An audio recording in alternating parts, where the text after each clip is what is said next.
এই জন্য রোজার তাৎপর্য বুঝতে হবে। রোজা শুধু না খায়া থাকার নাম না, রোজা শুধু অভুক্ত থাকার নাম না। রোজা পেটেরও যেমন রোজা, এই রোজা হাতেরও আছে না নাই, জবানেরও আছে না নাই। আল্লাহর নবী সাল্লাল্লাহু আলাইহি ওয়াসাল্লাম বলেন, আসসিয়ামু জুন্নাতুন মা লাম ইয়াখরিকুহু। নবী বলেন, রোজা হলো একটা ঢাল, যেই ঢাল দিয়া শত্রুর আঘাত প্রতিহত করা হয়। ঢাল বলা হয় তাকে যার মাধ্যমে শত্রুর আক্রমণকে প্রতিহত করা হয়। আল্লাহর নবী বলেন, এই রোজাটা হলো একটা ঢাল, এই ঢাল দিয়া জাহান্নামের আযাবকে প্রতিহত করা হবে। সুবহানাল্লাহ। তবে মনে রাখতে হবে, রোজাটা ডাল হিসাবে থাকবে যতক্ষণ পর্যন্ত তাকে ছিদ্র না করা হবে। বুঝে আসছি কথাটা? যতক্ষণ পর্যন্ত রোজাকে ছিদ্র না করবে। সাহাবায়ে কেরাম বলেন, ইয়া রাসূলুল্লাহ, রোজা তো ধরাও যায় না, ছোঁয়াও যায় না, দৈর্ঘ্য প্রস্থ মাপাও যায় না, ছিদ্র করব কেমনে? ওমা খারাকুহু ইয়া রাসূলুল্লাহ, ওগো আল্লাহর রাসূল, রোজারে আবার ছিদ্র করে কেমনে? আল্লাহ নবী বলেন, দুইটা জিনিস দ্বারা। এক নাম্বার বিকিজবা, আর দুই নাম্বার বিগীবা। এক নাম্বার মিথ্যা কথার মাধ্যমে, দুই নাম্বার গীবত শিকায়তের মাধ্যমে। এই ইমানদার মুসলমান বলেন তো, রোজা রাইখাও মিথ্যা কথা বলে মুসলমান আছে না নাই? রোজা রাইখাও মিথ্যা কথা বলে। মিথ্যা কথা এমন বদ অভ্যাস হয়ে গেছে, রোজা আছে এরপরেও মিথ্যা ছাড়তে পারে না। আল্লাহ নবী বলেন, এই রোজাটা ডাল থাকবে ততক্ষণ, মিথ্যার অভ্যাস ছাড়বা যতক্ষণে। ঠিক না? রোজা রাইখা মিথ্যা কথা বলবা। আল্লাহ নবী সাল্লাল্লাহু আলাইহি ওয়াসাল্লাম বলেন, মান লাম ইয়াদা কাওলা যুরি ওয়াল আমালা বিহি ফালাইসা লিল্লাহি হাজাতুন ফি আইয়াদা তাআমাহু ওয়া শারাবা।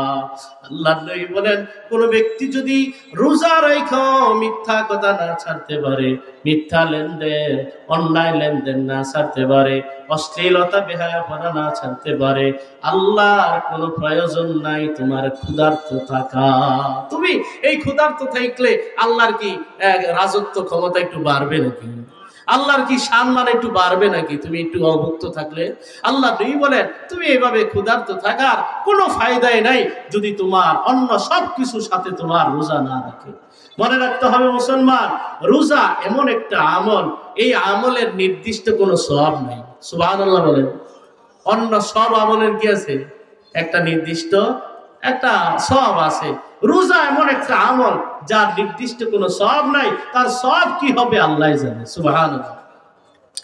নবীজি সাল্লাল্লাহু আলাইহি সাল্লাম আল্লাহর পক্ষ থেকে বর্ণনা করেন, কুল্লু আমালি ইবনি আদম লাহু ইল্লা সাওম। আল্লাহ পাক রব্বুল আলামিন বলে, আদম সন্তানের সব আমল তার জন্য যথাযথভাবে থাকবে।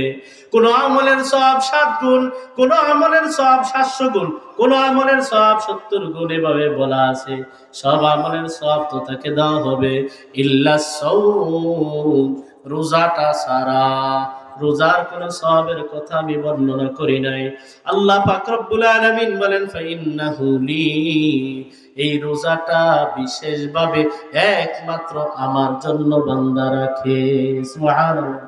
তো রোজা আল্লাহর জন্য, নামাজ কার জন্য? নামাজও তো আল্লাহর জন্য। হজ কার জন্য বলেন? হজও তো আল্লাহর জন্য। কিন্তু আল্লাহ স্বীকৃতি দিয়ে বলেন, রোজাটা এটা কেবল আমার জন্য, অন্য যা আছে এটা তো বান্দা তার জন্য ভালো করলে ভালো মতো পাবে। এটা বলার কারণ কি জানেন? উলামায়ে কেরাম বলেন, রোজা এমন একটা আমল যার মধ্যে লৌকিকতার কোনো সম্ভাবনা নাই। ঠিক কিনা বলেন? একটু বুঝবেন, রোজা এমন একটা আমল যার মধ্যে লৌকিকতার কি নাই, সম্ভাবনা নাই। নামাজ পড়তেছি, মানুষ দেখলে নিজের মধ্যে ভাব আসতে পারে, সম্ভাবনা আছে না নাই? হজ করতেছি, মানুষ হাজি সাহেব বলবে, 2-3 বার করলে আলহাজ লাগাবে। বাঙালি মুসলমান মনে করে হাজি হইলো 1 বছর, আলহাজ বলে বহু বছর। হাজি হইলো 1 বছর, আলহাজ কি বহু। হ্যাঁ, আর এমনি আমরা নিজেরা দেখছি, হুজুর আপনি এটা কি লিখলেন? হাজি লিখলেন। আমি 3 বার হজ করছি, আলহাজ লেখেন, জনাব আলহাজ অমুক 3 বার হজ করছে।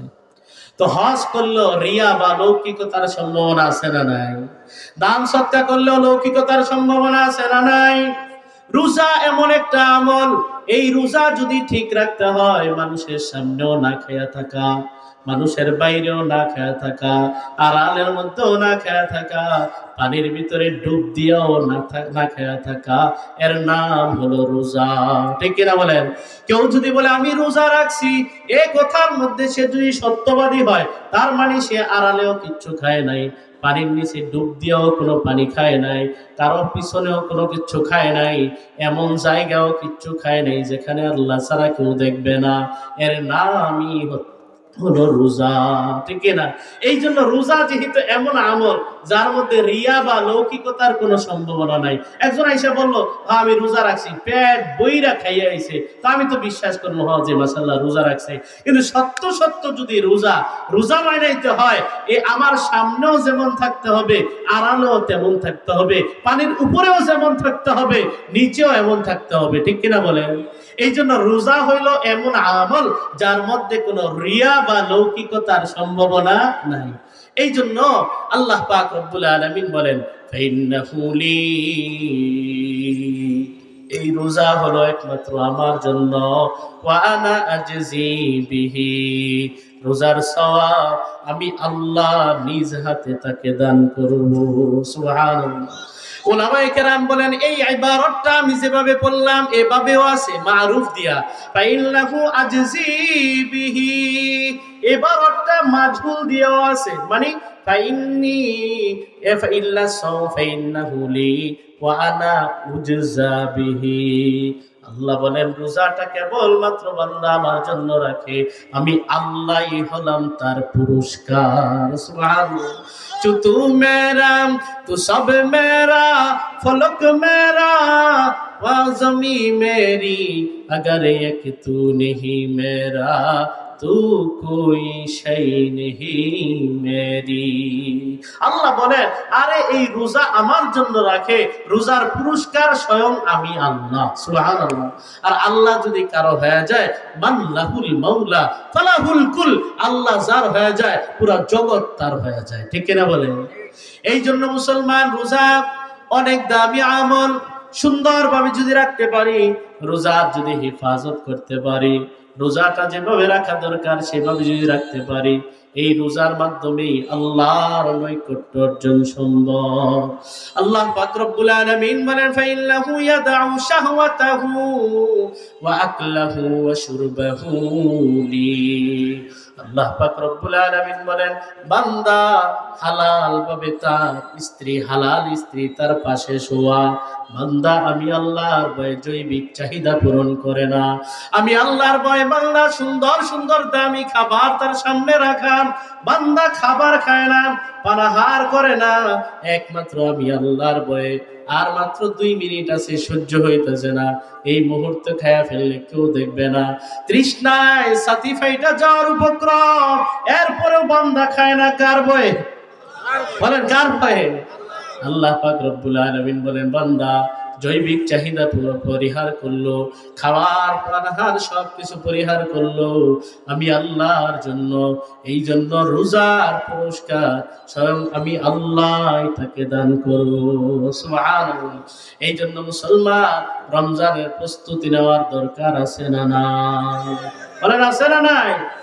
রমজান মাস এত দামি একটা মাস, এই মাসের ভিতরে যারা রোজা রাখবে, আল্লাহ নবী সাল্লাল্লাহু আলাইহি ওয়াসাল্লাম বলেন জান্নাতি তো অনেক কোয়ালিটির থাকবে। ঠিক না? জান্নাতি অনেক কোয়ালিটির থাকবে, সবার মর্যাদা একরকম হবে না।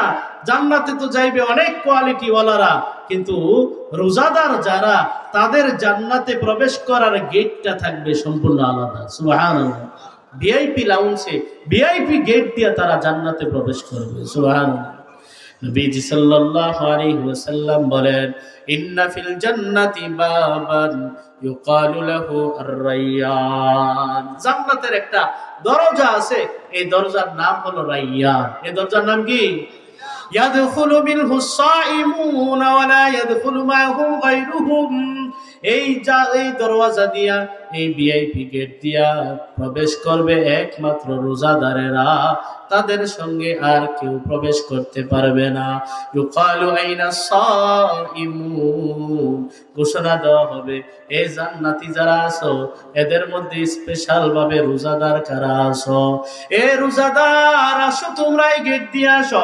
ফাইদা দাখালা আখিরুহুম, সর্বশেষ ব্যক্তি যখন জান্নাতে প্রবেশ করবে, উগলিকা, তার জন্য এই সর্বশেষ ব্যক্তি জান্নাতে ঢোকার পর গেটটা লক করে দেওয়া হবে, এরপরে আর এই গেট খোলা হবে না। সুবহানাল্লাহ। এই জন্য রোজা যদি আল্লাহর পছন্দের রোজা হয়, জান্নাতে তো ঢুকবে কত মানুষই, আল্লাহ নবী বলেন ওই রাইয়ান নামক স্পেশাল গেট দিয়ে তারা জান্নাতে প্রবেশ করবে। সুবহানাল্লাহ। নবীজি সাল্লাল্লাহু আলাইহি সাল্লাম কত হাদিস দিয়ে বলছেন রোজা সম্পর্কে। নবী বলেন লিসাইমি ফারহাতান,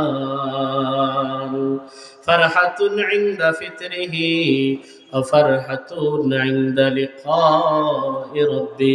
আল্লাহর নবী বলেন রোজাদারের জন্য আনন্দময় মুহূর্ত হলো দুইটা। কয়টা? রোজাদারের জন্য আনন্দময় মুহূর্ত হবে দুইটা।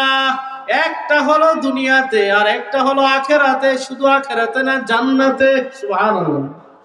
একটা হলো দুনিয়াতে কখন?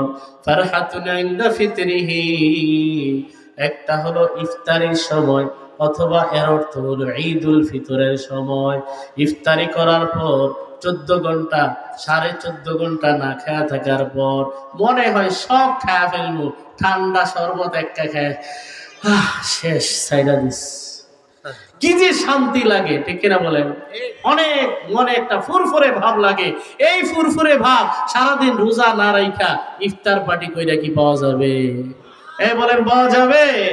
তো আল্লাহর নবী বলেন ফারহাতুন ইনদা ফিতরিহি, একটা হলো তার ইফতারির সময়, ওয়া ফারহাতুন ইনদা লিকাই রাব্বিহি, আরেকটা খুশি হবে তার রবের মুলাকাতের সময়। সুবহানাল্লাহ। এবার বলেন তো রবের মুলাকাত এটা কি জান্নাতে না যাওয়া সম্ভব? রবের মুলাকাত হবে কোথায়? জান্নাতে। তার মানে এ কথার মধ্যে সেই কথাও আছে।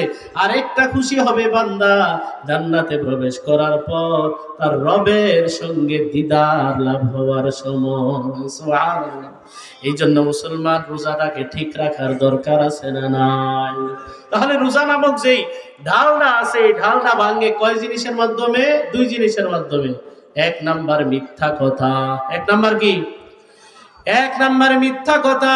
2 নাম্বার গীবত শিকায়ত। মিথ্যা বলার অভ্যাস, এমন অভ্যাস হয়ে যায় আমাদের, মিথ্যা বলার পান্তা ভাত খাওয়া একরকম, এমন মিথ্যা কথার অভ্যাস। বিশেষ করে এই ফোন আইসা আমাদের মধ্যে আরো বেশি ছড়ায় পড়ছে মিথ্যা কথা। ফোন দিছে, কি রে কই তুই? আসি এক জায়গায়, ঠুস করে কয়ে দেয় আরেক জায়গায়। এটা যে মিথ্যা কথা, এটা যে কবিরা গুনাহ, জাহান্নামে নেওয়ার জন্য যে এমন একটা কবিরা গুনাহই যথেষ্ট, এই অনুভূতি আমাদের মধ্যে নাই। ঠিক কিনা বলেন?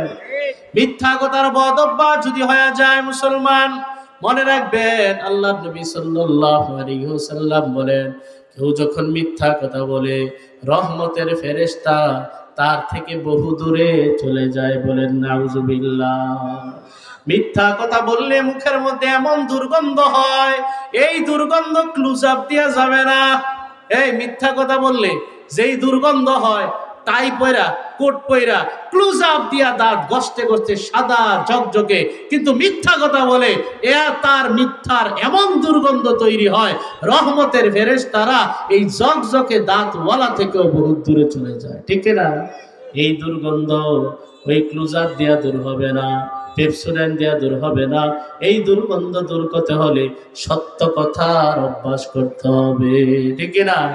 কিছু কিছু সমাজে বর্তমানে কিছু কিছু গুনাহ এমন আছে যেগুলাকে এখন আমরা আর গুনাহ মনে করি না। এর মধ্যে এই যে মিথ্যা কথা বলা, আরেকটা আছে সুদি লেনদেন। মানে ব্যবসা করবে, সমাজে চলবে, অর্থনীতি কিছু করবে, আর সুদি লেনদেন করবে না, এটা ইম্পসিবল মার্কা হয়ে গেছে। ঠিক কিনা বলে? এটা আর গুনাহই মনে করি না। নামাজও ঠিক, হজও ঠিক, দানও ঠিক, মসজিদের সভাপতিও ঠিক, মঞ্চের সভাপতিও ঠিক, মাহফিলেরও আগে, দানেরও আগে, সব জায়গায় আগে, সুদি লেনদেনও আগে। ঠিক কিনা বলেন? মনে রাখবেন, সুদ খাওয়া যতটা ভয়ঙ্কর, সুদকে নরমাল মনে করা তার চাইতেও বেশি ভয়ঙ্কর, ঠিক না? গুনাহ করা এই অনুভূতি নিয়ে যে আহারে এটা গুনার কাজ, এটা তাও ভালো, কিন্তু গুনাহ করা এই মনে করে যে এটা কোনো কিছুই না, এটা আরো ভয়ঙ্কর, ঠিক না? আল্লাহ পাক রব্বুল আলামিন কোরআনে বলেন, আল্লাযীনা ইয়াকুলুনার রিবা লা ইয়াকুমুনা ইল্লা কামা ইয়াকুমুল্লাযী ইয়াতাখাব্বাতুহুশ শাইতানু মিনাল মাস। আল্লাহ বলেন যারা সুদখোর, সুদখোরের দল, তারা কাল কিয়ামতে এমন ভাবে উঠবে কেমন যেন তাদেরকে ভূতে ধরছে, পেট নিয়ে ধরছে, এমন ভাবে তাদের অবস্থা হবে। কারণ কি? আল্লাহ বলেন, যালিকা বিআন্নাহুম ক্বালু ইন্নামাল বাইউ মিসলুর রিবা। কারণ একটাই, তারা সুদকে নরমাল মনে করেছিল, সুদকে তারা ব্যবসার মতো মনে করেছিল। এই জন্য বলার উদ্দেশ্য, গুনাহকে নরমাল মনে করা যাবে না। মিথ্যা কথা বলার এমন বদ অভ্যাস, আল্লাহর নবী সাল্লাল্লাহু আলাইহি ওয়াসাল্লাম বলেন, উম্মত মিথ্যা পরিহার করো, মিথ্যা কথা বড় বদ অভ্যাস, বড় বদ অভ্যাস। ওয়া ইন্নার রাজুলা লা ইয়াকযিবু হাত্তা ইউক্তাবা ইনদাল্লাহি কাযযাবা। একটা লোক মিথ্যা কথা বলতে বলতে এক পর্যায়ে আল্লাহর দৃষ্টিতে কাযযাব বা চরম মিথ্যুক বলে তার উপনাম হয়ে যায়। বলেন নাউজুবিল্লাহ। এই জন্য আল্লাহর দৃষ্টিতে মিথ্যুক নাম লেখা হোক, এটা আমরা চাই। বলেন চাই। আমাদের নাম হোক সত্যবাদী, চাই কি চাই না? হযরত আবু বকরের উপাধি কি বলেন তো? সিদ্দিক। কি সিদ্দিক? আল্লাহ নবী বলেন, ওয়া ইন্নার রাজুলা লা ইয়াসদিকু হাত্তা ইউক্তাবা ইনদাল্লাহি সিদ্দিকা। আমার উম্মত সত্য কথা বলার অভ্যাস যখন করে, সত্য কথা বলতে বলতে এক পর্যায়ে আল্লাহর লিস্টিতে তার নাম হয়ে যায় সিদ্দিক। সুবহানাল্লাহ। এই জন্য মিথ্যা কথা বলা যাবে না। রমজান মাস আসতেছে, নিজেকে পরিশুদ্ধ করে নেওয়ার সময়, পরিপূর্ণভাবে তাকওয়ার দৌলত অর্জন করে নেওয়ার সময়। যদি মনে করি রমজান মানে ক্ষুধার্ত থাকা, রমজান মানে সাহারি খাওয়া আর ইফতার পার্টি করা, ভুলের মধ্যে আছি।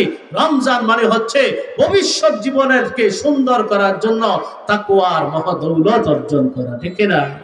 তাকওয়া যখন অর্জন করব, রোজা শুধু পেট রাখবে না, রোজা হাতেও রাখবে, রোজা পায়েও রাখবে, রোজা জবানও রাখবে। এই জবান দিয়া কাউকে কষ্ট দেওয়া যাবে না, এই জবান দিয়া কারো গীবত করা যাবে না। আল্লাহ নেই বলে রোজা নামক এই ঢালটা ছিদ্র হয়ে যায় দুইটা বদ অভ্যাসের কারণে।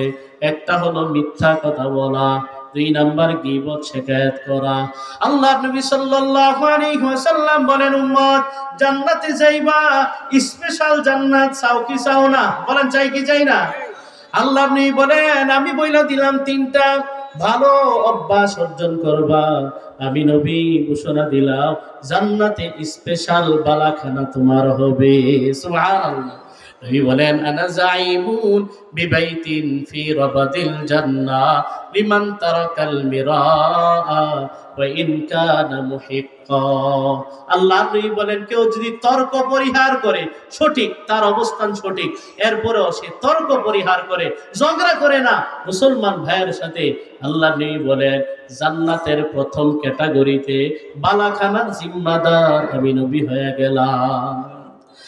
وأنا زعيم ببيت في وسط الجنة لمن ترك الكذب وإن كان مازحا।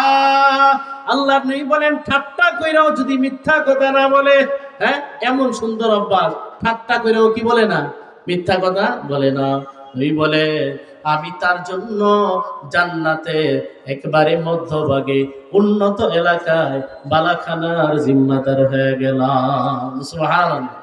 وأنا زعيم ببيت في أعلى الجنة لمن حسن خلقه। আল্লাহ নবী বলেন, যার চরিত্রটা যত সুন্দর, আমি নবী জান্নাতের সর্বোচ্চ জায়গায় তার বালাখানার জিম্মাদার হয়ে গেলাম। সুবহানাল্লাহ। এই জন্য মুসলমান মিথ্যা কথা বলা যাবে? বলে না মিথ্যা কথা বলা যাবে? কাস্টমার বলে, ভাই 70 না 60 টাকা রাখেন, তার এমনি কি নাই পড়ছে 62 টাকা, ঠুস করে মিথ্যা কথা বলে ফেলে। কি নাই পড়ছে কত? 62 টাকা। কতক্ষণ লেনদেন, কতক্ষণ বুঝা পড়ার পরে এবার 50 টাকাও বিক্রি করে, আছে না নাই? এখন আপনি যে 62 টাকা দিয়ে কিনলেন, 12 টাকা লস করে বুঝি আপনি বেচছেন। বলে না 12 টাকা লস করে বেচছেন। মিথ্যা কথা বলে ফেলে না। আপনি বলার দরকারটা কি যে আমার কিনা পড়ছে এত, বলারই দরকার নেই আপনার। কেন বলবেন? আপনি বলারই দরকার নাই। এই জন্য আমার কেউ এটা বলে আমি দূর মিয়া, আপনি কত দিয়ে কিনছেন, আমার সাথে দরদাম হবে, আমার সাথে মুনাসেব হইলে আমি নিব, না হইলে নিব না। আপনি কত দিয়ে কিনছেন এটা আমার জানার দরকার আছে? ঠাস করে একটা মিথ্যা কথা বলে ফেলে, সাবধান। তাহলে 1 নাম্বার মিথ্যা ছাড়া। 2 নাম্বার হলো গীবত শেখায়াত করা যাবে না। আমরা বিশেষ করে বাঙালি মুসলমান অন্যকে নিয়ে খুব বেশি ব্যস্ত থাকি, ঠিক কিনা বলেন? নিজের ঘরের বাতি নাই, অন্যের ঘরের বাতি নিয়ে খুব বেশি লাফালাফি করে। আল্লাহ বলেন মিয়া, আরে নিজের ঘরের প্রদীপ জ্বালাও মিয়া, কু আনফুসাকুম ওয়া আহলিকুম নারা। আগে তুমি নিজেকে বাঁচাও, এরপরে পরিবারকে বাঁচাও। উম্মতের ফিকিরে বড় টেনশন, নিজের কোনো খবর নাই, ঠিক কিনা বলেন? এত গীবত শেখায়াত করা যাবে না, অন্যের দুশ্চর্চা করা যাবে না। আল্লাহ পাক রব্বুল আলামিন বলেন ওয়ালা ইয়াতাবাদুকুম বাদা, একে অপরের গীবত শিকায়াত করবা না, পরনিন্দা করবা না। আইয়ুহিব্বু আহাদুকুম মাইয়াকুলা লাহমা আখিহি মাইতা, আল্লাহ বলেন তোমাদের কেউ কি তার আপন মরা ভাইয়ের গোশত খাইতে পছন্দ করবে? বলেন করবে? আল্লাহ বলেন গীবত শিকায়াত করা কেমন যেন আপন মরা ভাইয়ের গোশত খাওয়া। বলেন নাউজুবিল্লাহ। এই জন্য গীবত শিকায়াত করা যাবে না, গীবত করা যাবে না। তাহলে বলছিলাম মুসলমান, রোজার অন্যতম লক্ষ্য উদ্দেশ্য হলো তাকওয়া অর্জন করা। কি করা? তাকওয়া অর্জন করা। তাকওয়ার 3টা স্তর আছে। কয়টা স্তর? বলেন কয়টা স্তর? 1 নাম্বার স্তর হলো আত-তাওয়াক্কি মিনাল আযাবিল মুখাল্লাদি বিত-তাবাররি মিনাশ শিরকি, শিরক থেকে বাঁচার মাধ্যমে তাকওয়া অবলম্বন করা। 1 নাম্বার কি? শিরক থেকে বাঁচার মাধ্যমে তাকওয়া অবলম্বন করা। শিরকের অপরাধ করা যাবে না, শিরকের অপরাধে লিপ্ত হওয়া যাবে না। আল্লাহ পাক রব্বুল আলামিন সূরা নিসা স্পষ্টভাবে ঘোষণা করেন, ইন্নাল্লাহা লা ইয়াগফিরু আন ইউশরাকা বিহি ওয়া ইয়াগফিরু মা দুনা যালিকা লিমান ইয়াশা। আল্লাহ বলেন, আল্লাহ সব গুনাহ মাফ করলেও শিরকের গুনাহ মাফ করবেন না। সূরা হজে আল্লাহ বলেন, ওয়া মান ইউশরিক বিল্লাহি ফাকান্নামা খাররা মিনাস সামা ফাতাখতাফুহু আত-তায়র আও তাহমি বিহির রিহু ফি মাকানিন সাহিক। আল্লাহ বলেন, কেউ যদি শিরিক করে, আমি আল্লাহর সঙ্গে কাউকে অংশীদার সাব্যস্ত করে, কেমন যেন সে আসমান থেকে ছিটকে পড়ছে। আসমান থেকে ছিটকে পড়ার পর বড় একটা পাখি এসে তাকে ছু মেরে নিয়ে যায়, অথবা প্রবল বেগে বাতাস এসে তাকে ছু মেরে নিয়ে যায়। কোন এলাকায় যে ফালায় দুনিয়ার কারো খবর নাই। এ মুসলমান, 700 জন যাত্রী লইয়া বিমান যে কোন সাগরে নিখোঁজ হয়েছে, বিজ্ঞানী আজও খবর পায় না। ঘটনা আছে না নাই? বলেন ঘটনা আছে না নাই?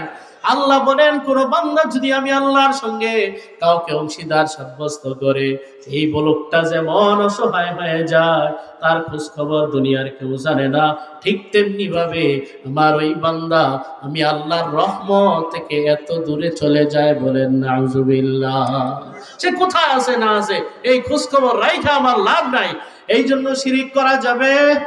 বলেন না, শিরিক করা যাবে না।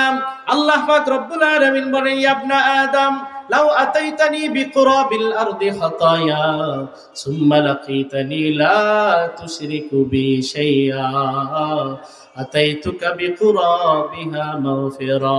হে আমার বান্দা, দুনিয়া ভর্তি যদি গুনাহ করো, এরপরে যখন তোমার মরণ হবে, আমি আল্লাহর কাছে যখন আসবাম, দেখা যাবে তোমার আমলনামায় সব গুনাহ আছে, কিন্তু শিরকের গুনাহ নাই। কিসের গুনাহ নাই?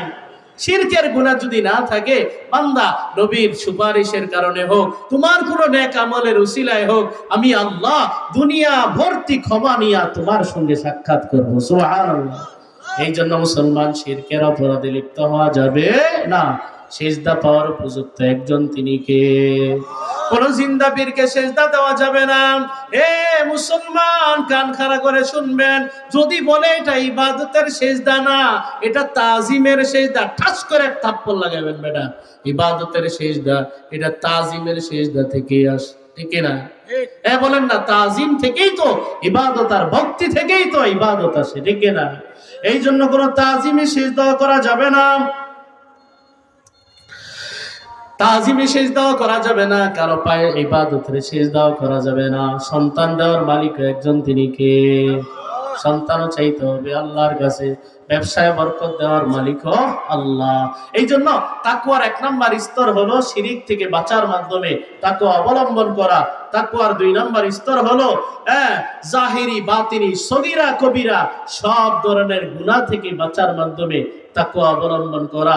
তাকওয়ার চূড়ান্ত পর্যায় হলো এমন কাজ থেকে বিরত থাকা যা বাহ্যিকভাবে গুনাহ না, কিন্তু গুনার দিকে নিয়ে যায়। কথার কথা, লটারি ছাড়া, বাজি ছাড়া, জুয়া ছাড়া, ক্রিকেট খেলায় কেউ ব্যস্ত। কথার কথা, সতর্কতার সব ঠিক আছে, এটাকে ওলামায়ে কেরাম খুব বেশি নাজায়েজ বলবে না, কিন্তু এটার মধ্যে যদি এই পরিমাণ ব্যস্ত থাকে, জুমারও খবর নাই, নামাজেরও খবর নাই, সব কিছু বাদ দিয়া যদি শুরু করে দেয়, এটা গুনার দিকে নিয়ে গেল। এটা থেকেও বেঁচে থাকা, এটা হলো তাকওয়ার চূড়ান্ত পর্যায়। ঠিক না বলেন? তাহলে তাকওয়ার 3 নাম্বার স্তর হলো এমন কাজ থেকেও বেঁচে থাকা যা আল্লাহর স্মরণ থেকে গাফেল করে দেয়। রমজানের অন্যতম শিক্ষা হলো তাকওয়া অর্জন করা। রমজানের আরেকটা মৌলিক উদ্দেশ্য হলো অতীতের সব গুনাহ মাফ করায় নেওয়া। তাহলে রমজান যে সামনে আসতেছে, আমাদের লক্ষ্য উদ্দেশ্য 2টা থাকবে। 1 নাম্বার, অতীতের সব গুনাহ মাফ করানো, ভবিষ্যতের জন্য তাকওয়ার দৌলত অর্জন করা। নবীজি সাল্লাল্লাহু আলাইহি সাল্লাম বলেছেন, যে ব্যক্তি রমজান পাইলো আর নিজেকে মাফ করাইতে পারলো না, মাফ হওয়ার ঘোষণার আগেই রমজান শেষ হয়ে গেল, সে ধ্বংস হয়ে যাক। বলেন নাউজুবিল্লাহ। তাহলে রমজান মাস সামনে আসতেছে, প্রস্তুতি এখন থেকে গ্রহণ করব। মাকসাদ হবে 2টা। 1 নাম্বার, অতীতের সব গুনাহ আল্লাহ থেকে মাফ করিয়ে নেওয়া। 2 নাম্বার, ভবিষ্যতের জীবনকে সুন্দর করার জন্য তাকওয়ার দৌলত অর্জন করা। আল্লাহ পাক রব্বুল আলামিন আমাদের সকলকে রমজানের হাকিকত, রমজানের তাৎপর্য, ফজিলত বুঝে সেই অনুযায়ী আমল করার, রমজানকে মূল্যায়ন করার তৌফিক দান করেন। বলেন আমিন। ওয়া আখিরু দাওয়ানা।